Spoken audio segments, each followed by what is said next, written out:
Hi, this is Sanjana from Tutoways, and in this video, we will talk about clauses. To understand clauses, it is also important to know about my subject and predicate. What is a subject and what is a predicate? Basically, without my subject and predicate, I cannot make a complete sentence. The predicate part of the sentence talks about the action, or it's basically the telling part of the sentence. The subject part of the sentence is the naming part. That means it will be a noun or a pronoun. Now, what is the link between predicate and subject? So, the noun or the pronoun that is doing the action is basically my subject. I cannot make, and I repeat, a complete sentence without my subject and predicate. My sister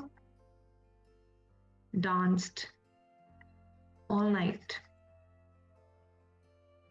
Here, the action part or the telling part of the sentence, danced all night, is my predicate, my complete predicate.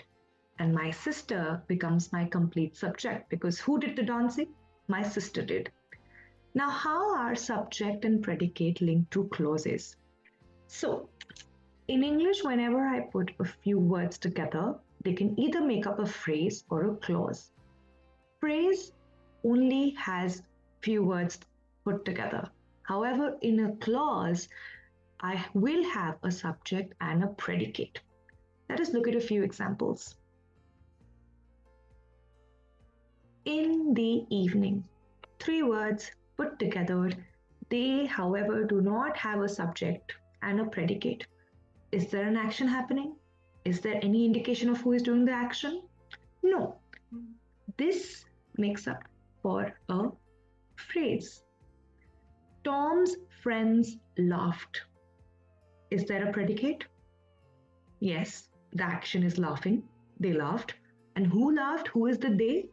Tom's friend. There is my subject and there is my predicate as well. This makes up a clause. During the holidays, is there a predicate? No, there is no action here. Is there a subject? No. This would be a phrase. Unless she finished her work. Finished her work. She, I have a subject, I have a predicate. It will again make up for a clause. Martha stepped out. Stepped. Martha, I have my subject, who's stepping out, who's doing the action. This will also be a clause. After Ethan left, I have a predicate, I have an action, leaving, and I have the person who is doing that action, I have my subject, Ethan. This again will make up for a clause. Now, if we observe our clauses, Tom's friends laughed.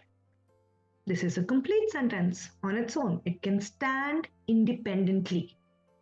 This is also called an independent clause. It's a complete sentence on its own. Let us look at another one. Unless she finished her work. Does this make for a complete sentence? Unless she finished her work? I cannot write it just as it is. It needs another sentence or another clause to make it complete. These kind of clauses are called dependent clauses. They cannot stand alone on their own.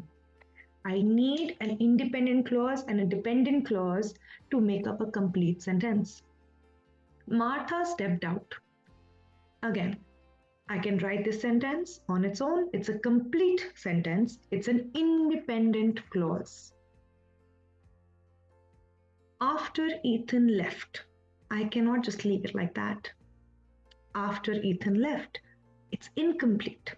It's a dependent clause. If you look at it, Martha stepped out after Ethan left. If I combine my independent clause and my dependent clause, I get a complete sentence. So yes, while independent clauses also make up for complete sentences on their own, for a dependent clause, I need an independent clause.